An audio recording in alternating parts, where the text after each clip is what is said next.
Hi everyone, we're starting elimination today and we just finished substitution. So you should be pretty familiar with SN1 and SN2.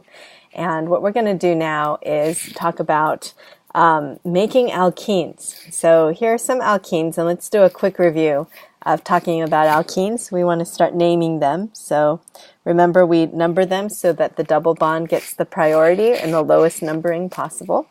So this is going to be numbered this way. Now, as I do this, go ahead and come up with some names. What would each of these be called? And don't forget about the E and Z if they apply.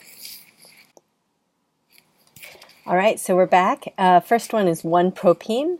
Then we have same side, so Z or cis, 2-butene. And we can say cis because there's only two groups.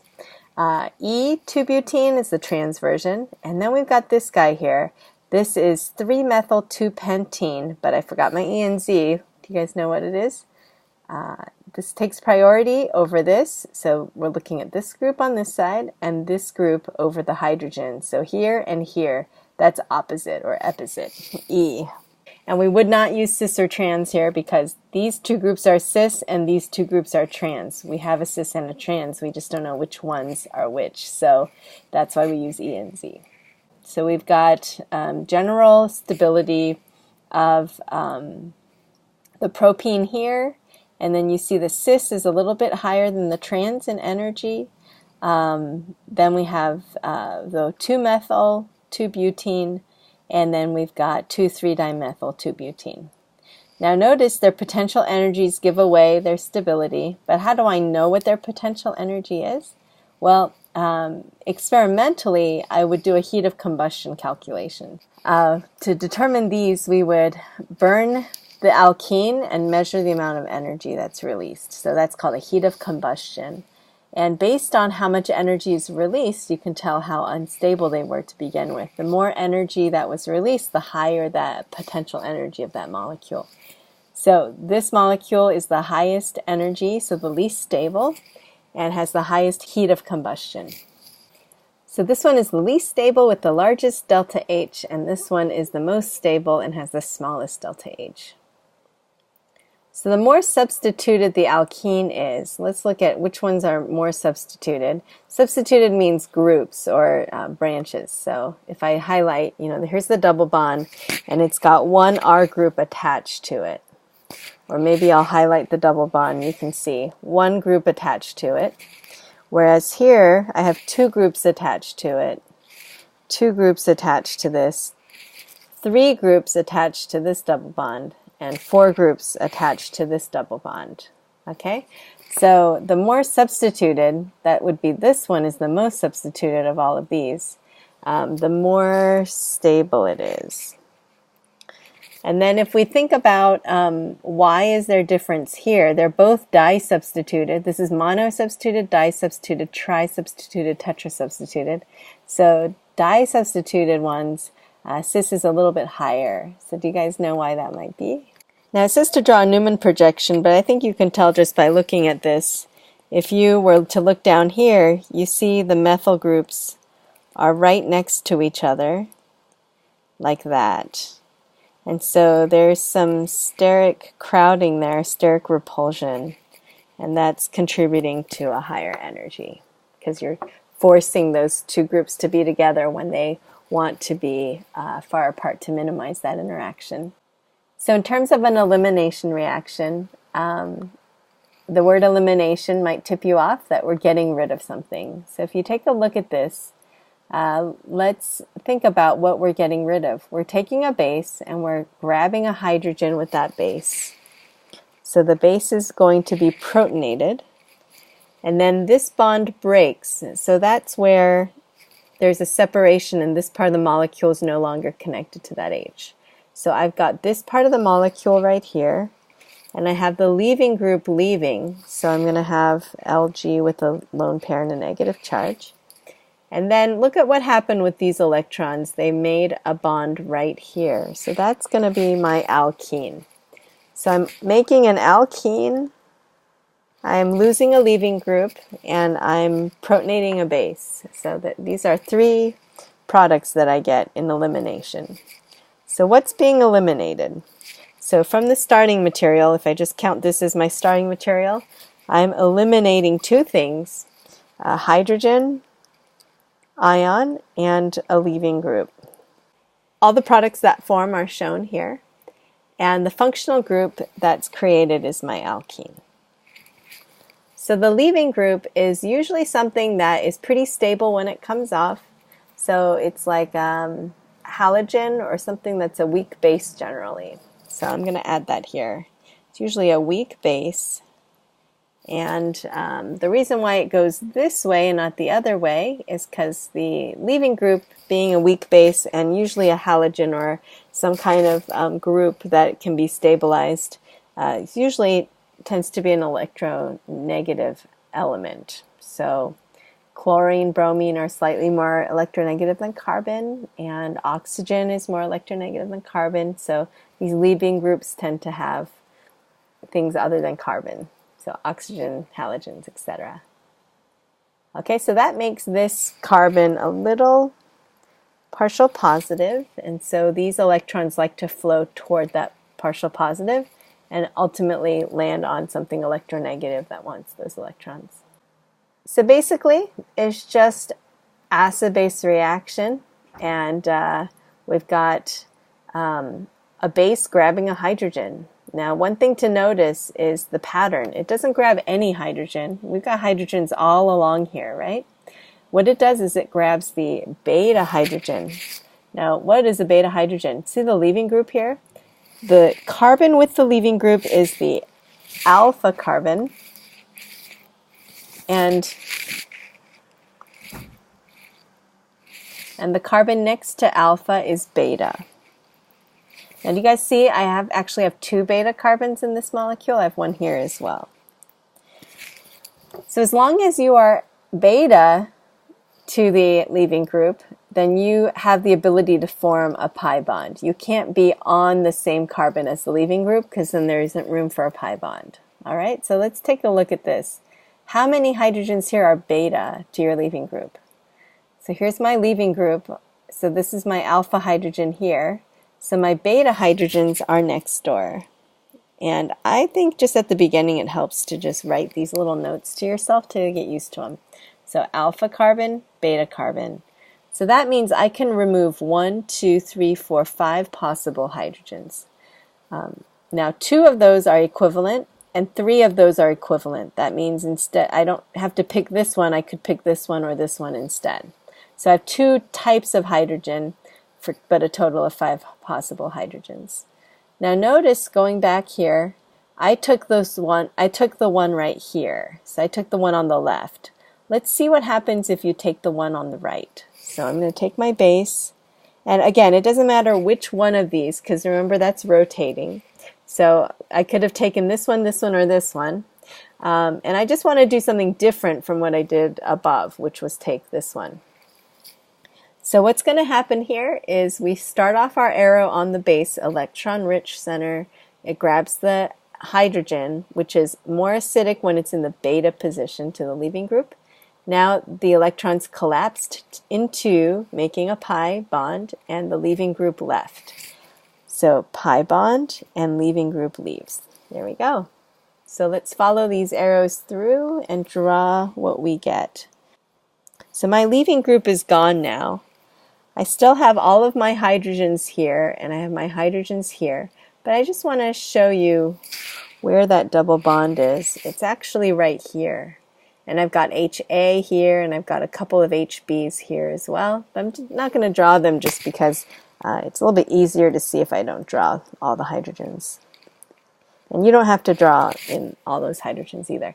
So notice that what I have here is 1, 2, 3, 4. I have 1 butene. But up here, I had 2 butene. And notice that there were 2 possibilities. Either we take the beta over here or the beta over here. And one of these leads to a more stable alkene. So is 1 butene more stable, or is 2 butene more stable? This one is disubstituted. This one is monosubstituted. So that means that my disubstituted is more stable.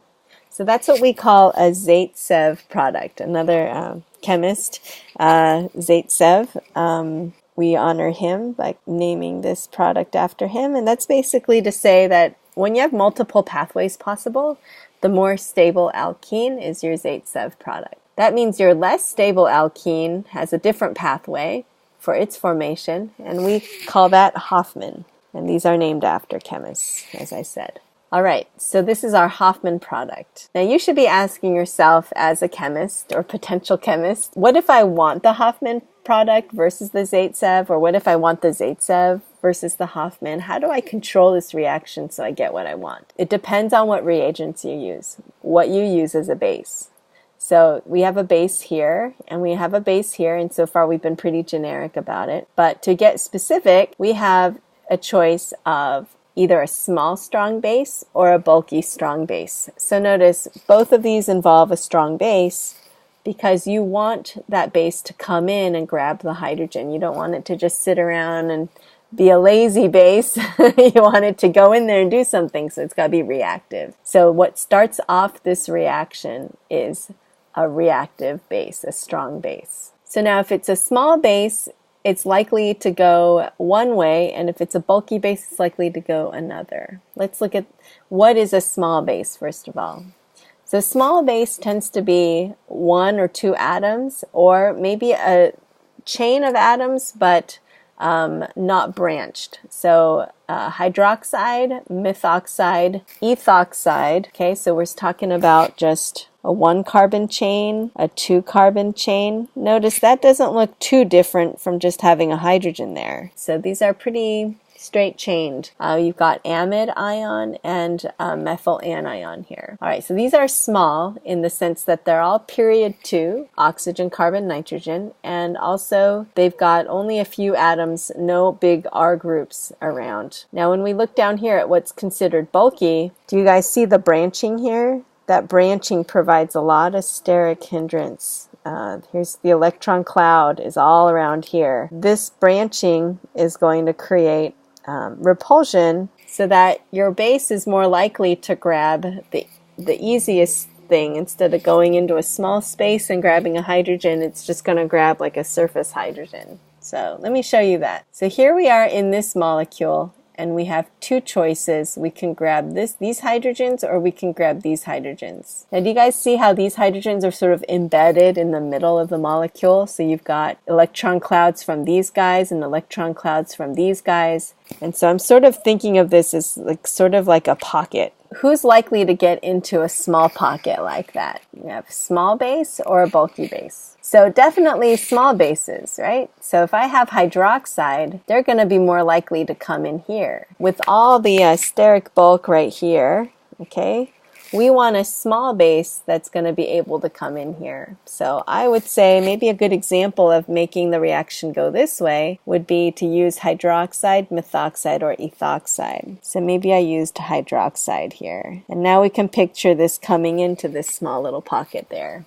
Now, if I have hydroxide, doesn't that mean if it's small, it can not only fit in here, but it can grab these also? Well, that's true. So how do we control it so that this comes in here more than it goes out here? Because it should be able to do equally, right? Or maybe it should be easy to get these, right? So the way that this works is, when you're small, you can grab the H such that you make the more stable alkene, and that makes a big difference. The activation energy leading to making a more stable product, it tends to be lower. So it's going to be faster for the hydroxide actually to grab this H. Since the steric hindrance to it is sort of the same, it doesn't matter whether it's this one or this one, because it's small, it can get anywhere. So it's going to be easier for it to grab something that's going to make something more stable. So in this case, even though hydroxide has the option to get any of these H's, it's going to tend to get this one because it's going to lead to a more stable alkene. So that will tend to have a lower activation energy as well. In this case then, what I want to do is steer away from this. I want to use a base that's going to only grab these hydrogens, because maybe my goal is to make only Hofmann product. So that means I want to go with a bulky base. So I want to use one of these guys. Now let's talk about these. This is called tert-butoxide. So this is a carbon with 3 methyl groups on it. And that's why there's a lot of steric hindrance there. So it's abbreviated, usually with a counter ion. Most of these come with a counter ion like sodium or potassium. So you often see this one with potassium. So potassium tert-butoxide. And we usually use the OTBU abbreviation. Okay. So if you see potassium or sodium, again, it's a spectator ion. The important part is the negatively charged anion. This one tends to be counterbalanced by lithium. So this is called lithium diisopropyl amide. So this is diisopropyl, and this is an amide ion. And then this is just a sec-butyl oxide, or just something where it's you don't see it very often, but I just put an example of something that's considered branched. Isopropyl, sec-butyl, tert-butyl, all those branches count as bulky. So if I want to do this reaction, then I want to use one of those reagents. So the most common one you'll see is tert-butoxide. And I'll put it down as potassium tert-butoxide. But more helpful, I think, is whenever you see this, draw the structure so you can really visualize it. It looks like this. You can tell it's bulky. It doesn't want to get into this small pocket. So this guy is going to come and avoid the steric hindrance of getting in here. It's just going to grab an external or terminal hydrogen, and we make a terminal alkene. This alkene, by the way, we call internal. Okay, a lot of information so far, but let's practice all that. Here are 2 alkyl halides. We have the 2 different pathways. One will lead to Zaitsev, one will lead to Hofmann. We've got 2 different bases, one small and one bulky. Go ahead and draw out your beta hydrogens. Draw out which beta hydrogens are going to react with which base, and show me the mechanism, just like we did above. And then we'll come back and check our answers. All right, guys, we're back. I like to draw NaOH as OH minus, and OH minus is grabbing a hydrogen that's beta, and it's a small base, so it's able to get the one leading to the internal double bond. So the one's in here in the middle of the molecule, small base. And then with the second one, this is a bulky base, so it's going to grab the other beta hydrogens, which are over on this side. There's 6 possible ones. I drew out 3. It grabs one of these, it makes a double bond, and it releases the leaving group. So the double bond ends up either here or down here. Either one's fine.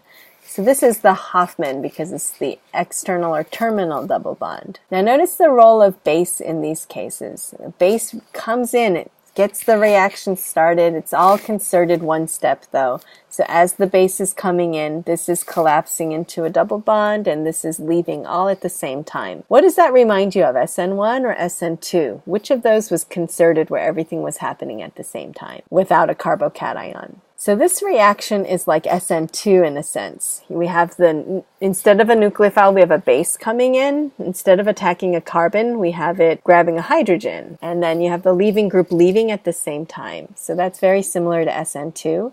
So because the base has an important role to play, just like the nucleophile does in SN2, this is considered a bimolecular reaction. And so you should be able to predict that bimolecular should be called elimination 2, second order. So what kind of data show second order type of reaction? Well, you guys can see here when I double the leaving group or the molecule with the substrate, I get double the rate. And if I double the base, I get double the rate as well. And when I double both of them, I get quadruple the rate. So this is telling me that both of these are in the rate law. And the rate law will look like this. So dataset A is clearly the bimolecular one, and dataset B is unimolecular. You see when you double the base, the rate stays the same. So the base has no effect here, and it's only based on the leaving group here. So that rate law would look like this. All right, so that's unimolecular.